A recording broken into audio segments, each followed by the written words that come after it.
So, second question being, what's the misconceptions of mental illness? Obviously, depression is a really awkward thing. If you're showing a smile on the outside, people think you're fine. If you look grumpy and miserable, they just think you're grumpy and miserable. So, it's a happy medium of trying to find balance in between. As you don't have any sort of physical or, I don't know, any visible issues, it's kind of hard. And I think the current misconception that I see the most is the case that you're meant to just be defined to this social peer group.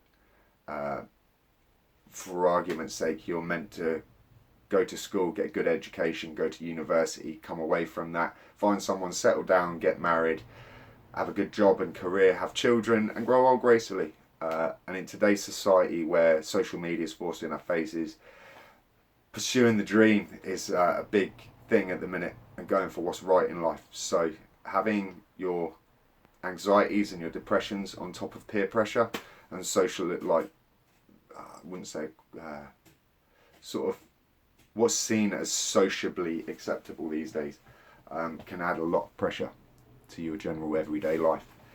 And the third question being, what does keep talking mental health mean to me?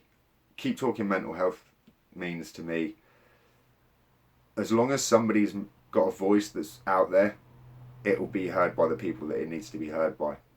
There's so many people that are still very skeptical or worried about coming out and talking about this, like they're going to be shunned or frowned upon or thought less of.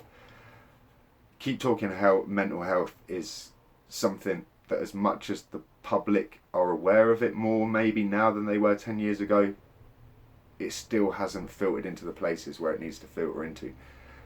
There are big issues that we need to address, and there's so many youngsters in this country that are slowly but surely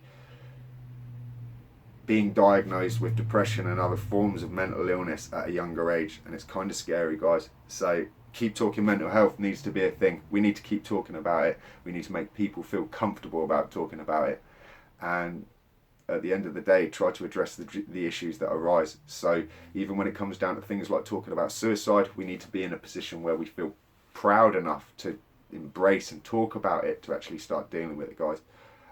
Rebecca, really appreciate you asking me to do this. I hope this is good enough for you. If there's any issues with it, please just drop me a tweet, drop me a direct message. I hope this gets to you well. I hope you're having a good weekend. Enjoy. Take care. Speak to you soon. Bye.